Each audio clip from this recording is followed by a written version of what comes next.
Dios le continúe bendiciendo. Otro día más. Así que hoy voy a tomarme un poquito de lectura. Voy a leer del libro Como ladrón en la noche por Stafford North. Suena a inglés. Es uno de mis libros favoritos. Me ayudó a comprender bastante sobre la escatología. Y créeme que es un libro pequeño. No hay que hacer libros así de gordos y dejar a la gente igual de confundida. Así que voy a leer sobre los anticristos, que empieza Starford de esto, y las dos bestias de Apocalipsis 13. Así que vamos a leer. Voy a tratar de no leer los versos, aunque los diga, si usted después los quiere leer en su casa. Y empezamos. Los anticristos. En los acontecimientos que acabamos de repasar, el anticristo juega un papel muy importante. White le describe así: la persona más activa en impulsar el hombre hacia la tercera guerra mundial es el anticristo. Un, te, un terrible personificación de la maldad que más que ninguna otra persona en la historia del mundo hará daño a una escala mayor. Segunda Guerra Mundial, página 181.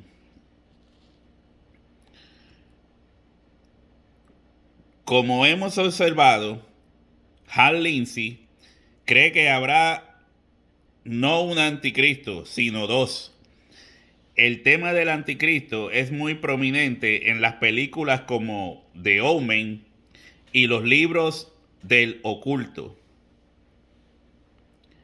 De la misma manera, muchas personas se asustan con el número 666, el número del anticristo. ¿Será como estos alegan, que la Biblia usa el término anticristo para referir a uno o más dirigentes mundiales al fin de la era que van a llevar a las naciones hacia la inmoralidad y la guerra? ¿Será un Satanás encarnado, como algunos afirman? La presente lección contesta esta pregunta por analizar cada pasaje en la Biblia que habla del anticristo. ¿Qué dice la Biblia del anticristo? Es posible que uno se sorprende cuando lea lo que la Biblia realmente dice del anticristo. De toda la Biblia solo hay 3 versículos que usan el término y aquí están. Primera de Juan 2:18. Hijitos, ya es el último tiempo, y según vosotros oíste que el anticristo viene, así ahora han surgido muchos anticristos. Por esto conocemos que es el último tiempo. Primera de Juan 4:3. Y todo espíritu que no confiesa que Jesucristo ha venido en carne no es de Dios. Y este es el espíritu del anticristo, el cual vosotros habéis oído que viene y que ahora ya está en el mundo. Segunda de Juan 7. Porque muchos engañadores han salido por el mundo, que no confiesan que Jesucristo ha venido en carne. Quien esto hace es el engañador y el anticristo. Esos son los 3 versículos. Ya el estudiante ha leído todos los versículos en la Biblia donde aparece la palabra anticristo. La palabra anticristo no aparece en Apocalipsis, ni nada que se le parece. En 2 de Tesalonicenses 2, 3 al 12, Pablo sí usa el término hombre de pecado, una expresión similar al anticristo. ¿Qué significan los pasajes que hablan del anticristo? Juan fue claro en su significado y dijo que un anticristo es el que niega que Jesús es el Cristo. Primera de Juan 2:22. O no confiesa que Jesucristo ha venido en carne. Primera de Juan 4:3. La palabra anti significa en contra. Y por eso Juan simplemente dice que habrá, y ya hubo en su día, falsos maestros que niegan que Jesús era el Mesías y que era divino. Puede que afirmaron que Jesús era bueno, o un buen maestro, o hasta uno de los profetas, pero niegan que era Dios con nosotros. Aun cuando Juan vivía, ya abundaban tales enseñanzas, en especial entre los gnósticos. Estos negaban que Jesús era Dios y hombre a la vez, humano y divino. Fue a esta enseñanza que Juan se refería cuando dijo que muchos anticristos ya habían surgido. Primera de Juan 2:18. Aun cuando Juan vivía, ya abundaba tales enseñanzas. Lo leo otra vez.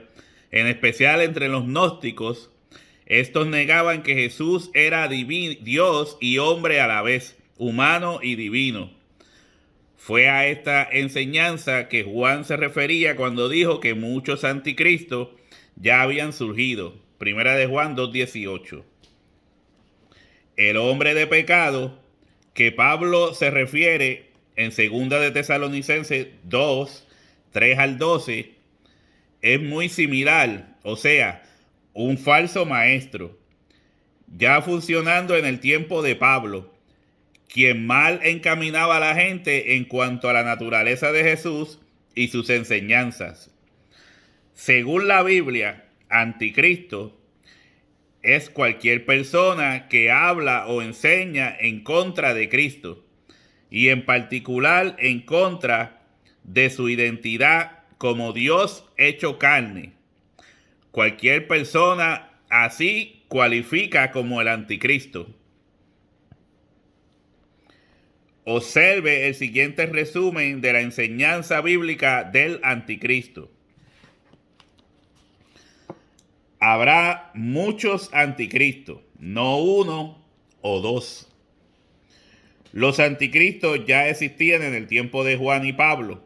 Por lo tanto, el término no puede asociarse solo con el tiempo final. El término último tiempo que aparece en las cartas de Juan parece indicar lo que pudiéramos llamar un momento crítico, en vez de unas referencias al final del tiempo. En la Biblia, los anticristos son falsos maestros de la religión y no dirigentes políticos. Los anticristos parecen como discípulos de Cristo, pero en realidad están opuestos a su misma naturaleza. Cualquier persona que enseña en contra de Cristo, en el sentido de negarlo como el Mesías, o negar su humanidad y divinidad combinada, se cualifica como un anticristo. Usar estos versículos para enseñar que deberíamos esperar dos grandes engañadores en el tiempo antes del fin del mundo es una perversión de estos versículos por ser un sentido muy distante del intento original. Ahora vamos a hablar de las dos bestias de Apocalipsis 13.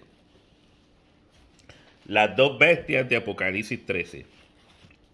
Dice, ¿y qué de las dos bestias y el 666? Por ser asuntos de gran interés, sería bueno tratarlos ahora. No importa que ya hemos visto que el uso bíblico de anticristo no apoya la idea de referirlos a un dirigente global venidero. Además, las dos bestias y el 666 salen del libro de Apocalipsis, donde no aparece el término anticristo. La descripción de la bestia tampoco se asemeja en nada al uso de anticristo en el libro de Juan. Pasamos ahora a Apocalipsis 13. El propósito del libro de Apocalipsis era consolar a una iglesia perseguida y explicarle el estado de los mártires que habían muerto por causa de Cristo. En Apocalipsis 13 se nos presenta dos bestias que van a dirigir la persecución en contra de los cristianos. ¿Qué nos dice la primera bestia? Apocalipsis 13, 1 al 9. El dragón, que figura a Satanás, Apocalipsis 12, 9, usa a la bestia como su aliado para conseguir a los cristianos. Segundo, en apariencia, la bestia se asemeja mucho a la cuarta bestia de Daniel 7, del 7 al 8. Ambos tienen los 10 cuernos y, como decimos en la segunda lección, la cuarta bestia de Daniel representa el cuarto reino del mundo, o sea, el Imperio Romano. Lindsay reconoce la bestia como el Imperio Romano, pero dice que será el Imperio Romano revivido porque el primer Imperio Romano ya dejó de existir. Nuevo Mundo, página 186, de Hal Lindsay. Tercero, el dragón, que es Satanás, da poder a la bestia, al Imperio Romano, por un periodo de 42 meses en el cual blasfema contra Dios, hace guerra a los santos, los vence y domina toda gente, lengua y nación. Esta primera bestia representa un poder político, así como una de las figuras en Daniel simboliza un reino político. La bestia es poderoso porque reina sobre gente, lenguas y naciones. Se opone a Dios, blasfema y persigue al pueblo de Dios. Juan da más detalles de esta bestia en Apocalipsis 17, 9 al 10. Sus 7 cabezas representan 7 montes y 7 reyes, de los cuales el sexto rey está reinando cuando Juan escribe. Este pasaje es sumamente importante porque establece que la bestia era un poder político que existía en el primer siglo. Perseguía a los cristianos y tenía relación con 7 montañas. Los cristianos del primer siglo reconocieron esta bestia con facilidad como el Imperio Romano, el único poder mundial que perseguía a los cristianos, que tenía su capital ubicada entre 7 montes y que adoraba a su emperador, lo que constituía una blasfemia contra Dios. Este poder iba a continuar por 42 meses, que es un periodo de tiempo relativamente corto. Sin embargo, como muchos de los números en Apocalipsis son simbólicos, lo más probable es que los 42 meses también lo sean. También se presenta como 1260 días y tiempos y mitad del tiempo. O sea, 1 año y 2 años y la mitad de 1 año. Esta era la manera de Juan de simbolizar un periodo de persecución muy severa contra los cristianos. En cada una de las 4 veces que Juan menciona este periodo de tiempo en Apocalipsis. En Apocalipsis 11, 2:3, 12:6, 12:14, 13:5. Se asocia con la persecución de los cristianos, según la visión. La bestia, Roma, tenía poder durante este periodo para iniciar una intensa persecución contra la iglesia. Esta persecución se debía al intento del dragón de derrotar la iglesia antes de que fuera firmemente establecida. Los 2 emperadores romanos que más hicieron daño a la iglesia fueron Nerón, 54 al 68 después de Cristo, y Domiciano, 81 al 96 después de Cristo. Apocalipsis se escribió durante esta segunda. Durante esta segunda persecución, para animar y ayudar a los cristianos a perseverar, ser victoriosos y fieles hasta la muerte. Apocalipsis 2:10. La primera bestia, entonces, era el Imperio Romano perseguidor.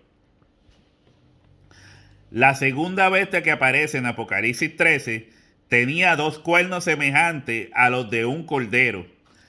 Aunque parecía como un cordero, número 1, hablaba como dragón, es decir, hablaba como Satanás, 13:11. Segundo, ejerce toda la autoridad de la primera bestia en presencia de ellas, 13:12. Tercero, hace que la tierra y los moradores de ella adoren a la primera bestia por engañarlos, 13:12 al 14. Obliga a la gente a adorar a la bestia por intimidar a los que rehúsan con la muerte o con marcarlos para que no puedan comprar ni vender. 13:15, 17. La segunda bestia, también llamado el falso profeta, en Apocalipsis 16:13 y 19:20, es un aliado de la primera bestia. Tiene una sola función: obligar la adoración de la primera bestia, en particular la adoración de la cabeza, el rey, la cabeza de la primera bestia que fue muerto y revivido. Cuando se menciona la bestia, aunque tenga 7 cabezas, Juan se enfoca en solo una de ellas en particular. Vea Apocalipsis 13 del 3 y 12 y el 17, 10 al 11. Las 7 cabezas representan a 7 reyes romanos consecutivos, pero es el reino de uno de ellos en particular que recibe la atención especial del libro de Apocalipsis. Cuando la segunda bestia fabrica la imagen de la bestia, se refiere a la imagen de una de las cabezas o reyes. La segunda bestia entonces obliga a la gente a que adoren a la bestia, o sea, a la imagen de una de sus cabezas. Los que rehúsan adorar al emperador son decapitados o marcados para que no puedan comprar ni vender. Si un cristiano del primer siglo leyera el libro de Apocalipsis, rápidamente hubiera reconocido la segunda bestia como aquellas autoridades romanas que obligaban el culto del emperador y sus imágenes y que mata o impone sanciones económicas a los que rehúsan. Tal era exactamente la suerte de muchos cristianos que rehusaron tratar al emperador como si fuera un dios. Cual ven A History of Christian Church, página 61. La primera bestia era el Imperio Romano original, y como cabeza en particular el emperador Domiciano, quien era muy severo en perseguir a los cristianos. La segunda bestia representa a aquellos en varias ciudades de aquel entonces que fueron designados para obligar la adoración de la imagen de la cabeza de Domiciano, el emperador. Por lo tanto, todas estas profecías de Apocalipsis fueron cumplidas en su totalidad en los tiempos del primer imperio romano. Ahora, el número 666. Como que se me cierran un poco los ojos, pero seguimos. 666. Uno de los más curiosos pasajes de Apocalipsis es 13:18, donde nos presenta con uno de los varias llaves para entender el significado encubierto del libro. Allí nos dice que el número de la primera bestia es 666. Para que el significado era obvio a los que recibieron el libro cerca del final del primer siglo. A lo mejor se refería a algo que era bien conocido por ellos y por lo tanto era para ellos la clave para entender todo el libro. Desafortunadamente, hoy solo podemos adivinar lo que el 666 pudiera haber significado para los que primeramente recibieron el libro. De hecho, sabemos algo de la persona al cual se refería.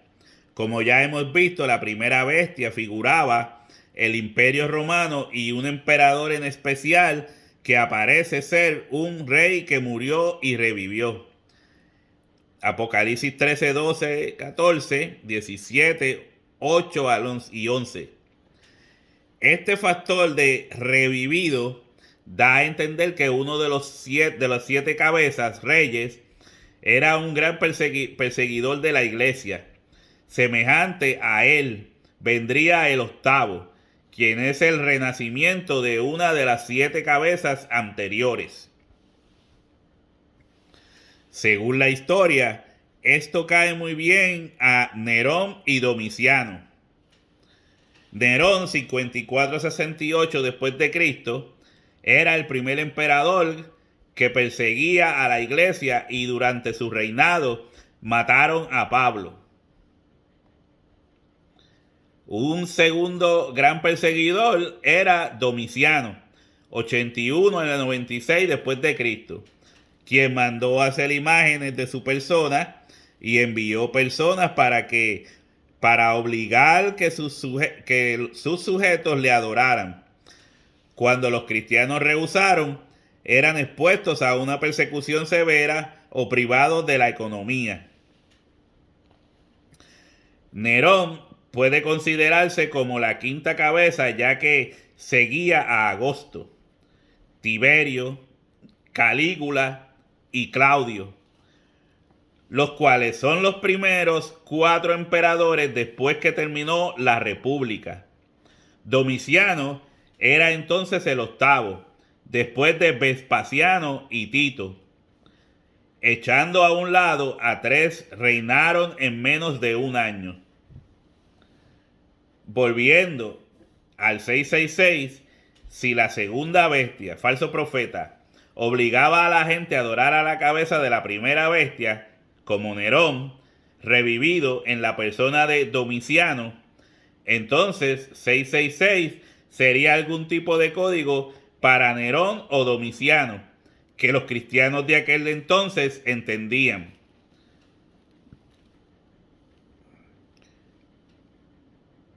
Algunos creen que el nombre completo de Nerón puede ser representado por un número.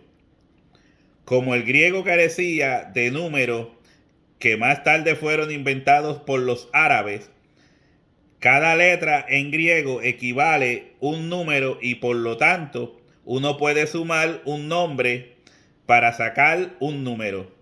El nombre de Nerón en griego era Nerón Caesar. Al traducirlo al hebreo y con los equivalentes numéricos aplicados, el número suma 666. Este o algo similar es una posibilidad.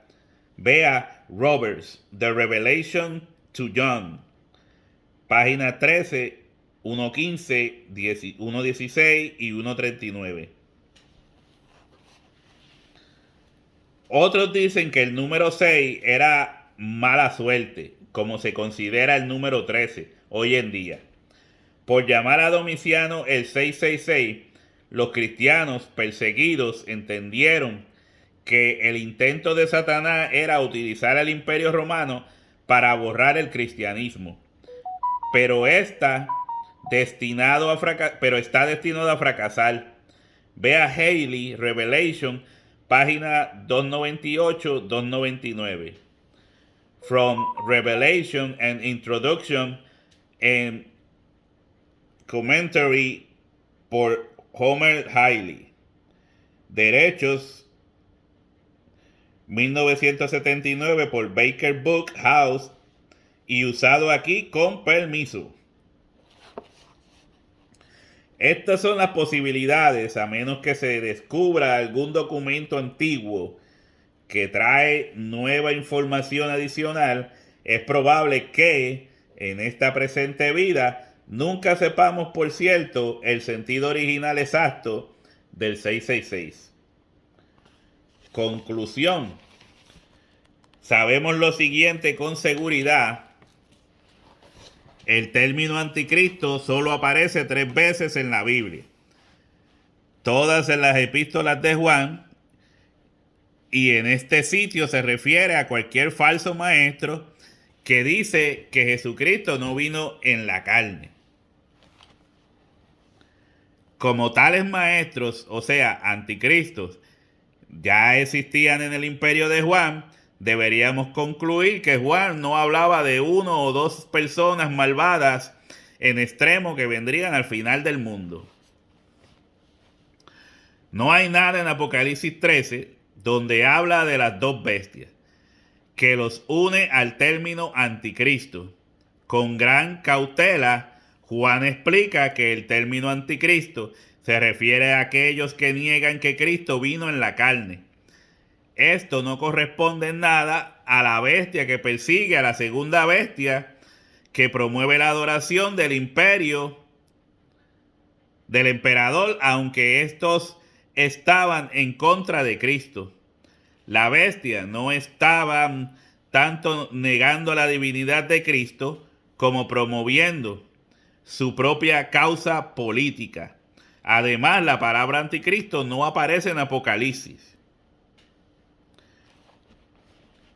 Como el número 666 trata de la primera bestia y en particular a una de sus cabezas, un rey, y como la bestia era el imperio romano que ya no existe, el número 666 no tiene aplicación ninguna hoy en día.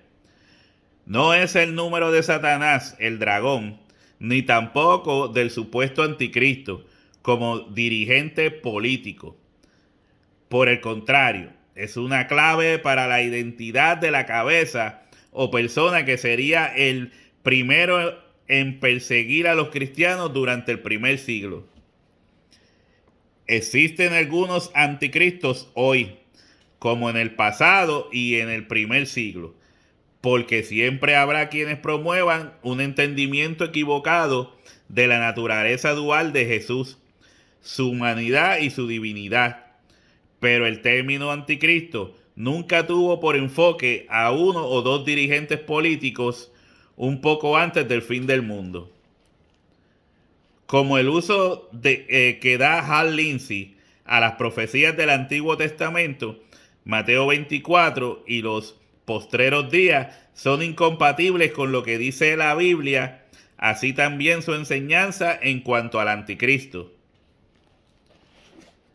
Bueno, voy a dejarlo hasta aquí. Espero que se haya entendido. Ya no puedo leer más porque me quedo ciego. Pero otro día leeré otros capítulos y tal vez pueda hacer más comentarios o algún comentario. Así que Dios le continúe bendiciendo.